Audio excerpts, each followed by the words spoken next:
कोई न जाने जीवन के इस मोड़ पे कब क्या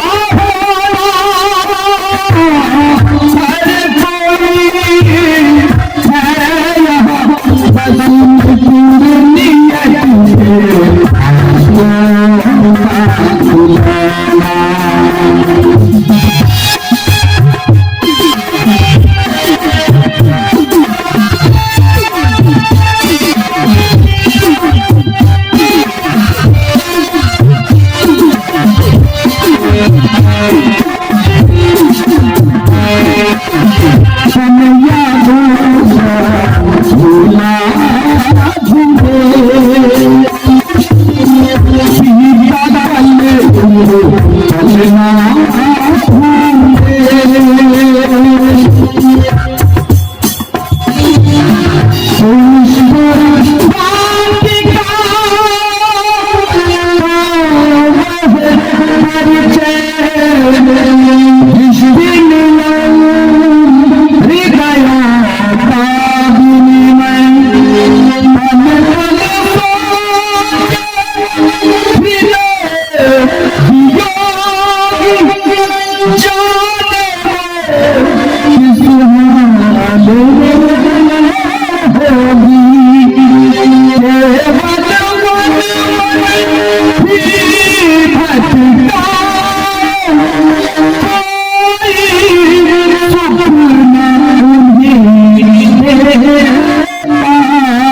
कोई है यहाँ बस पूरी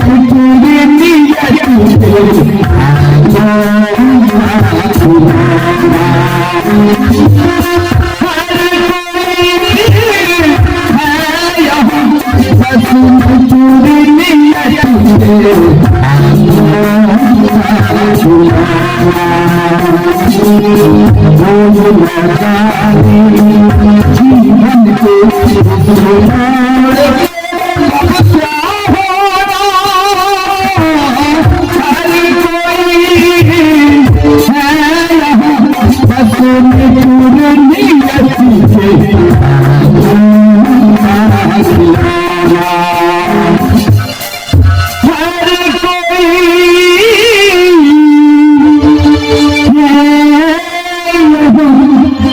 बस में पूरी नियत के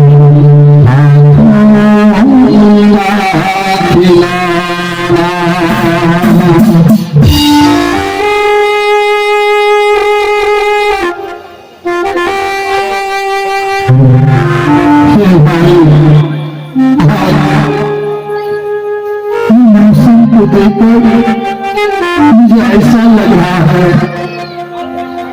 मुझे ऐसा लगता है कि एक एक पल एक एक युग के समान बीत रहा है।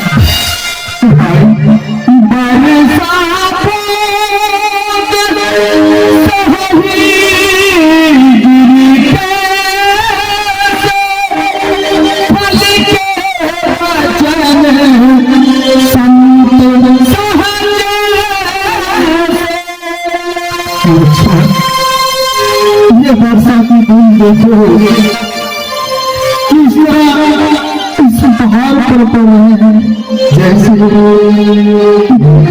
दुष्ट के वचन संत जन सहा करते हैं, ठीक इसी प्रकार ये वर्षा के बूंद एक पहाड़ सहन कर रहे हैं।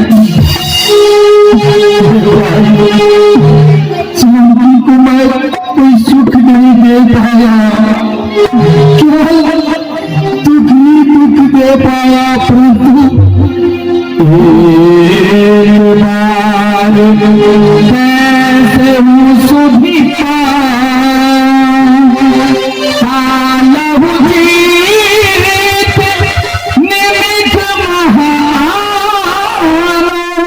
भाई एक बार जानकी की सुधी मिल जाए तो चाहे वो काल के पास क्यों न हो, मैं उसे लड़कर उस काल को मारकर भी जानकी को रस ले आऊंगा भैया, रस ले आऊंगा।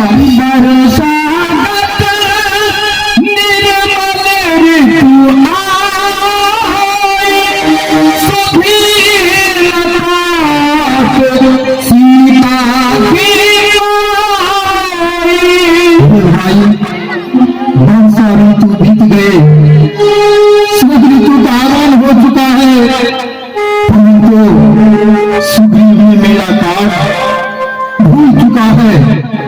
मैंने उनका काल को अपने धन से किया, परंतु वो मूर्ख सुग्रीव मेरा काल को भूल चुका है। मारा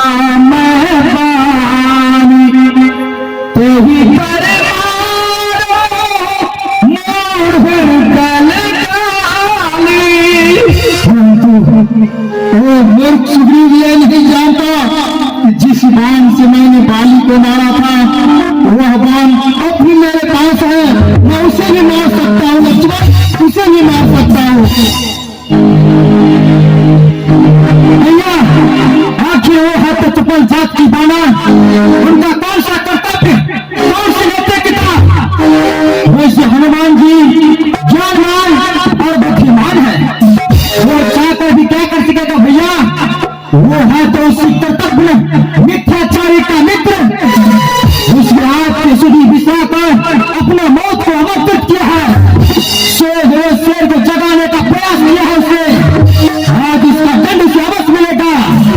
आज यदि सहस्त्र ब्रह्मा और सहस्त्र शिव आकर रक्षा करे फिर भी मेरे भयंकर बाण से उसे 3 लोग में कोई नहीं बिना सकता। आज वो भी ठेर कर उसके भाई पानी के पास पहुंचा दूंगा, किसके निगाह से खींचते हुए सीधा आपके चरणों में डाल दूंगा। भैया आप मुझे आज्ञा दीजिए, मैं अभी जाकर पूरे पंपापुरी को जला करके रात को दूंगा। शांत लक्ष्मण, शांत हो जाओ, ऐसा नहीं करना है, क्योंकि सुग्रीव से मुझे काम लेना है। तुम भय दिखाकर सुग्रीव को यहाँ तक ले आओ, हाँ तुमसे मुझे काम लेना है। कल्याण